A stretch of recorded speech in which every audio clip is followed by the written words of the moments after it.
పెళ్ళైనా పండగైనా వేడుక ఏదైనా పట్టుచీరల ప్రత్యేక వేదిక వారాహి సిల్క్స్. సాంప్రదాయానికి సౌందర్యానికి వారధి. నమస్కారం, నేనండి గీతాంజలి. మీకోసం సుమన్ టీవీ రామేశ్వరం వచ్చింది.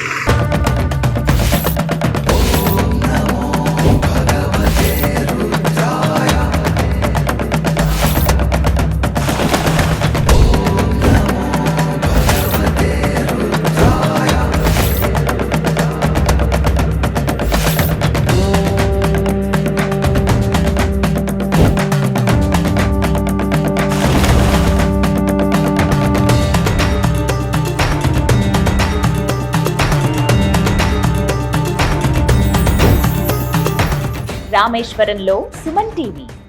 ప్రత్యేకించి రాముల వారు ప్రతిష్ఠించినటువంటి ఆ శివలింగ దర్శనం అనేది సర్వపాపహరణం అని చెబుతూ ఉంటారు. ఇందులో భాగంగా రామేశ్వరంలో వీక్షించవలసినటువంటి తీర్థాలు, క్షేత్రాలు ఇంకా చాలా ఉన్నాయండి. అందులో అంటే రామేశ్వరం వచ్చిన వాళ్ళు ఖచ్చితంగా దర్శించుకోవాల్సినటువంటి ఆలయం పంచముఖి హనుమాన్ దేవాలయం. ప్రస్తుతం అక్కడే నేను ఉన్నాను. మెయిన్ రోడ్డు పైనే ఉంటుందండి. మీరు పంబన్ బ్రిడ్జ్ దాటుకుని అలా రామేశ్వరం వస్తూ ఉంటే మీకు కుడివైపున కనపడుతుంది. ఇంకా చెప్పాలంటే నటరాజస్వామి దేవాలయం ఏదైతే ఉందో ఆ దేవాలయానికి ఎదురుగుండా ఉంటుంది. మరి వెళ్ళి దర్శనం చేసుకుందామా? ఇక్కడ ఇంకొక ప్రత్యేకం కూడా ఉంటుంది. రామసేతులో ఉండేటువంటి అంటే ఆ నిర్మాణానికి వాడినటువంటి రాయి ఏదైతే ఉందో అవి మనకి ఇక్కడ చూపిస్తారు. మనం దర్శనం చేసుకోవచ్చు. మరి అవి వెళ్ళి చూద్దామా? అయితే లోపలికి కెమెరా కానీ ఫోన్స్ కానీ ఏవి ఎలవ్ లేవండి. బట్ స్పెషల్ పర్మిషన్ తీసుకున్నాము. సాధ్యమైనంత వరకు నేను మీకు చూపించే ప్రయత్నం చేస్తాను. రండి. ఇగో ఇక్కడ ఫస్ట్ మనం మొబైల్స్ అన్ని సబ్మిట్ చేసేయాలి. కెమెరా కానీ ఫోన్ కానీ ఏవి ఎలవ్ లేవని చెప్పాను కదా, ఇక్కడ ఇచ్చేసేయాలి. ఇచ్చిన తర్వాత మనం లోపలికి వెళ్ళొచ్చు.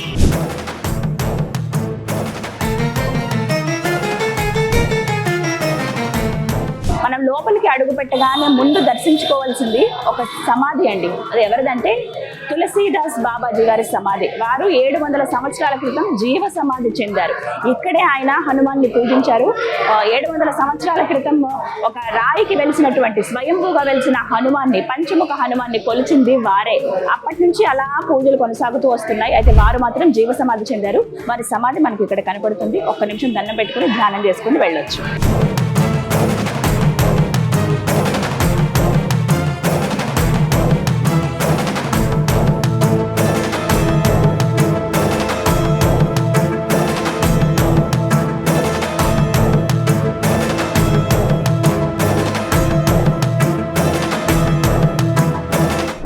చక్కటి దర్శనం అయిందండి. ఎంత సంతోషం అనిపించిందో. కొన్ని ప్రదేశాలకు వస్తే ఆ ముఖ్యమైనవి తెలుసుకుని చూసాం అన్నప్పుడు ఆ ఆనందం ఉంటుంది చూసారా, అలా అది ఆ అనుభూతి ఉంది నాకైతే. ముందుగా మనం లోపలికి వెళ్ళగానే జీవ సమాధి చెందిన బాబా గారి సమాధి మనం చూసాం కదా. వారిని ఒకసారి స్మరించుకుని దండం పెట్టుకుని అక్కడ వినాయకుడు, శివలింగం కూడా ఉంటాయి. దండం పెట్టుకున్న తర్వాత అలా కొంచెం ముందుకు వెళ్తే పెద్ద పంచముఖ హనుమాన్ విగ్రహం కనిపిస్తుందండి.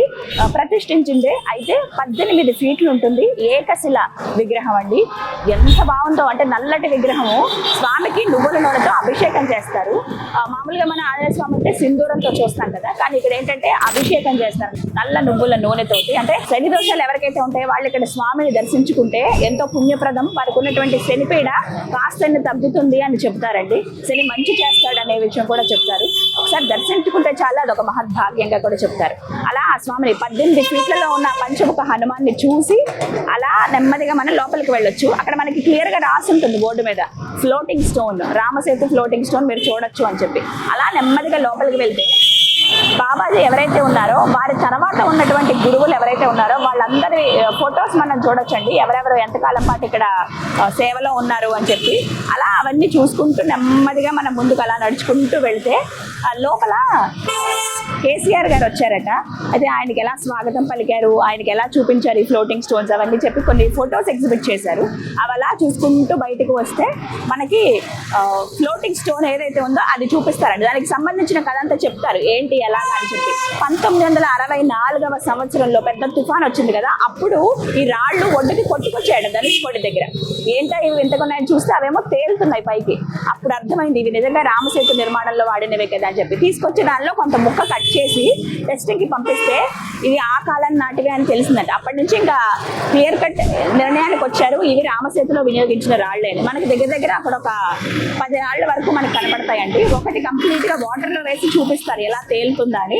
అసలు అది అంటే ముట్టుకునే అవకాశం లేదు. కొంచెం పర్మిషన్ అడిగాం, మేము ఇలా పలానా ప్లేస్ నుంచి వచ్చామండి, మీడియా నుంచి చూపించాలనుకుంటున్నామంటే జస్ట్ ఒక ఫోటో, చిన్న ఒక్క వీడియో కోసం మనల్ని ఎలా చేశారంటే నేను అసలు ముట్టుకున్నాను. చాలా సంతోషం అనిపించింది. గట్టిగా కిందకి ఇలా పెట్టినా మళ్ళీ పైకి తేలుతున్నాయి అవి. ఇంకోటి కూడా చెప్తూ ఉంటారు, అక్కడ ఎవరైతే వాళ్ళ చేతితో స్పృశించినటువంటి రాళ్ళు ఉన్నాయో అవి మాత్రమే తేలుతాయి. ఇప్పటి రాయి కూడా చూపిస్తారు టెస్టింగ్కి, అదేమో మునిగిపోతుంది, ఇది మాత్రమే తేలుతుంది అనమాట. అలా వాటిని చూసుకుని మనం నెమ్మదిగా ఇంకొక విశేషం ఏంటంటే కొన్ని వందల సంవత్సరాల క్రితం ఉన్నటువంటి అఖండ జ్యోతి ఇప్పటికీ వెలుగుతుందండి హనుమాన్ దేవాలయంలో. అది కూడా మనం దర్శించుకోవచ్చు. రాయిల్లో ఏవైతే ఉన్నాయో ఫ్లోటింగ్ స్టోన్స్, దాని వెనకే మనకి చూపిస్తారు. ఆ రాయి చూసుకుని ఒకసారి దండం పెట్టుకుని అలా ముందుకు వస్తే ఎక్కడైతే హనుమాన్ వారు స్వయంభూగా వ్యక్తమయ్యారో పంచముఖ హనుమాన్, ఒక రాతికి ఆంజనేయ స్వామి వారి రూపం ప్రస్ఫుటంగా కనబడుతుంది. ఎంత అంటే చెక్కినా కూడా అంత అందంగా రాదేమో, మొత్తం సింధూరం రాశారు స్వామికి, ఇలా ప్రస్ఫుటం అవుతుంది రూపం అంతా కూడా. పంచముఖాలతో హనుమాన్ బుజ్జిగా భలే కనిపిస్తారు. అక్కడ ఒకసారి దండం పెట్టుకుంటే ఎదురుగుండా సీతారాములు చిన్న చిన్న విగ్రహాలు ఉంటాయి. అక్కడ కూడా ఒక 5-6 ఫ్లోటింగ్ స్టోన్స్ ఉంటాయి మనకి, పెద్ద పెద్దవి, ఈ మాత్రం సైజువి. అసలు అప్పట్లో అవి ఎలా ఉన్నాయో, వాటితో అసలు ఎలా వారధి కట్టారో, ఆ ఇంటర్లాకింగ్ సిస్టమ్ ఉన్నట్టుంది వాటికి.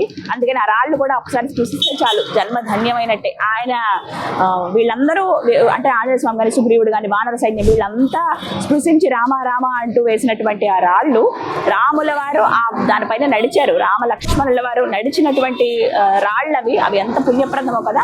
అలా వాటిని దర్శించుకుని దండం పెట్టుకుని కాసేపు కూర్చుని అలా బయటకు వచ్చేయచ్చు. రామేశ్వరం అంటే మనం తెలుసో తెలియకో జీవితంలో ఎన్నో తప్పులు చేస్తూ ఉంటాం, కొన్ని పాపాలు చేస్తూ ఉంటాం. ఆ పాప ప్రక్షాళన, మనస్తాపం ఉంటుంది మనకి, అయ్యయ్యో ఇలా చేశాను అని. మనం ఏం చేస్తాం, పశ్చాత్తాప పడాలనుకుంటాం, పశ్చాత్తాపం పడతాం కూడా. మరి ఏం చేయాలి, పశ్చాత్తాపానికి మించిన ప్రాయశ్చిత్తం లేదు అని అంటారు. అలాంటి వాళ్ళకి కూడా పాప పరిహారం కోసం వచ్చి 2 సముద్రాలు కలిసేటువంటి ఈ ప్రదేశంలో స్నానం ఆచరించి ఆ రామనాథుడిని దర్శించుకుంటే గనక ఆ పాప ప్రక్షాళన అవుతుంది అనేది ఒక నమ్మకం ఇక్కడ భక్తులు. అలా చాలా మంది ఎక్కడెక్కడి నుంచో వస్తారండి, దేశ విదేశాల నుంచి, ప్రత్యేకించి భారతదేశంలో ఉన్న వివిధ రాష్ట్రాల నుంచి. మీరు కూడా రావాలనుకుంటే ఖచ్చితంగా రండి, చక్కటి ప్రదేశం ఇది. ఆ స్వామిని దర్శించుకోవచ్చు. అలాగే రామభద్రుడు హనుమాన్ ప్రత్యక్షంగా అంటే ఆయన స్వయంభూగా వెలిసినటువంటి పంచముఖ దేవాలయాన్ని కూడా మీరు దర్శించుకోండి. మనకి చెప్పాను కదా, పంబన్ నుంచి అలా స్ట్రైట్ గా మనం గోపురానికి వెళ్తూ ఉంటే, ఆలయం దగ్గరికి వెళుతుంటే మీకు రైట్ సైడ్ కనపడుతుంది నటరాజ స్వామి ఆలయానికి ఆపోజిట్ లోనే, మెయిన్ రోడ్డు మీద ఉన్నాను నేను. సో చాలా ఈజీ అడ్రస్ అండి, మీరు గూగుల్ మ్యాప్ పెట్టుకున్నా సరే ఈజీగా రావచ్చు. టెంపుల్ నుంచి 1-2 కిలోమీటర్లు ఉంటుంది అంతే, అంతకన్నా దూరం ఏమి ఉండదు. హ్యాపీగా వచ్చి ఆ స్వామిని దర్శించుకోండి. మీకు కూడా ఆ స్వామి దర్శనం కలగాలని మనస్ఫూర్తిగా కోరుకుంటున్నాను. జై హనుమాన్.